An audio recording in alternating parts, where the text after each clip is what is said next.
Assalamu alaikum. Today we are going to talk about the CSS screening test. Okay, here is the subjects and its marks. आपके पास एक screening test जो होगा ना total 100 marks का है, ठीक है, जिसमें से आपका इंग्लिश का 40 मार्क्स का आएगा, जीएसए जो है 15 मार्क्स का, पाकिस्तान अफेयर 15 मार्क्स का, करंट अफेयर 15 मार्क्स का एंड इस्लामिक स्टडीज़ 15 मार्क्स का, ठीक है। अब many of the peoples are confused कि how we are going to prepare. देखें, अब ये आपके सारे कंपलसरी सब्जेक्ट्स हैं, इट कैन ईजिली आप कर सकते हैं इसको कवर, क्योंकि इसके पहली बात कि मार्क्स आपके क्या हैं, 33 पासिंग मार्क्स हैं। अगर आप ओके, स्टार्टिंग विद जीएसए, ठीक है, general science and ability. General science and ability का मैं आपको स्क्रीन शेयर करती हूँ, उसमें आपको सिलेबस दिखाती हूँ, टोटल टॉपिक्स कितने हैं और आपने किस तरह से कवर करने हैं, ठीक है। Okay, general science and ability का कि हमारे पास सिलेबस है, जिसमें फर्स्ट पार्ट हमारे पास जनरल साइंस का है और सेकंड पार्ट हमारे पास जनरल एबिलिटी का है, ठीक है। अब आप अगर देखें तो 15 मार्क्स उन्होंने कहा है टोटल जीएसए के होंगे, तो आपको पता है कि इसका मतलब हाफ मार्क्स जो होंगे वो जनरल एबिलिटी के होंगे और हाफ मार्क्स आपके जनरल साइंस के होंगे। तो आप देखिए सिलेबस जो है वो शॉर्ट किसका है, जनरल एबिलिटी का है, तो आपने सबसे पहले जनरल एबिलिटी वाला पोर्शन करना है। I will also upload the basic concepts of general ability के जितने भी पार्ट्स हैं ना, इसमें जो बेसिक कॉन्सेप्ट्स होंगे उनकी वीडियोस मैं इंशाल्लाह अपलोड कर दूँगी। लेकिन वो करने के साथ साथ आपने आपने जो ये आपका साइंस पोर्शन है, साइंस पोर्शन में अगर तो आपका इन्वायरमेंटल साइंस आपका ऑप्शनल में ऑप्ट किया हुआ है या आपने फ़िज़िक्स ऑप्शनल में ऑप्ट किया हुआ है, तो आपका फ़िज़िकल साइंस और इन्वायरमेंटल साइंस तो वहीं से आपका कवर हो जाता है, ठीक है। अगर नहीं भी किया हुआ तो आपने सबसे पहले इन्वायरमेंटल साइंस से लेना है। इन्वायरमेंटल साइंस और फिज़िकल साइंस इन दोनों से बहुत ज़्यादा क्वेश्चंस आते हैं।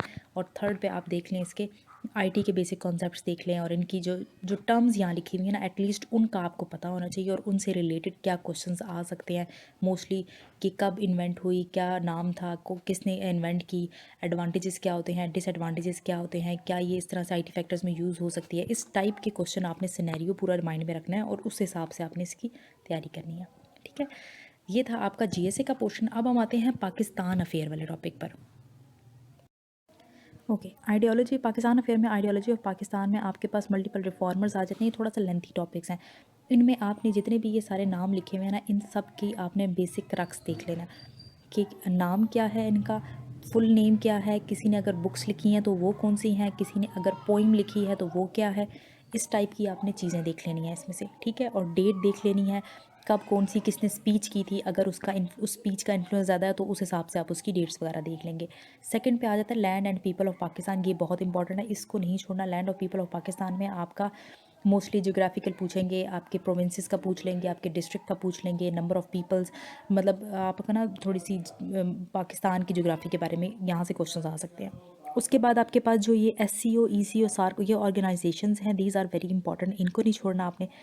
और थर्ड पे आपने जो ये एवोल्यूशन आई है ना, पॉलिटिकल एवोल्यूशन और कश्मीर इशू और पाकिस्तान का इशू, ये आप करंट अफेयर में भी देख लेंगे।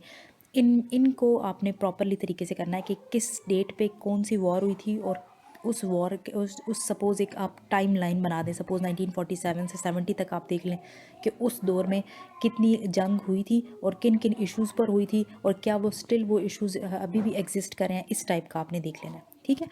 Now moving toward the current affair topics.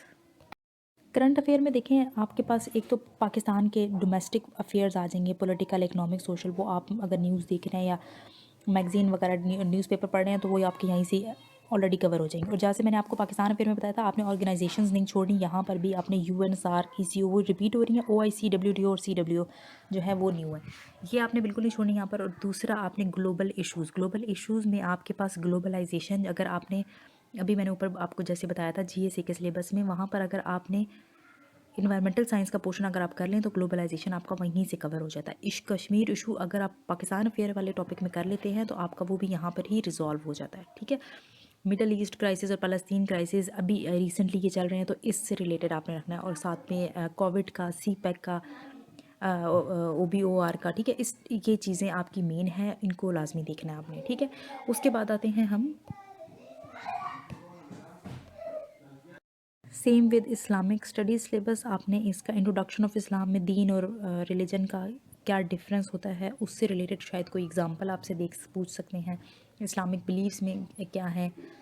और इसके अलावा आपसे इसमें से अगर पूछ सकते हैं तो ह्यूमन राइट्स, ये आपका उसमें करंट अफेयर में आ जाता है।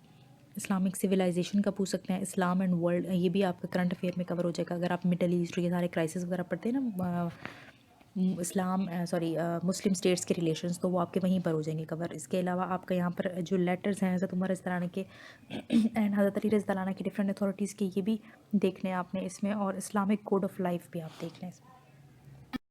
एंड नाउ 40 मार्क्स का जो इंग्लिश का पोर्शन है, अब आपको पता है इंग्लिश एक तो ऐसे है, ऐसे में तो आपको टॉपिक दिया जाता है, उसमें से नहीं आएगा, सारा आपकी ग्रामर आने वाली है। ग्रामर में से आपके पास ऑफ कोर्स प्रेसी तो आएगी नहीं, कम्प्रीहेंशन भी आएगी भी नहीं, और आनी हुई तो ये आएगा आपकी ग्रामर एंड वोकेबलरी आ जाएगी।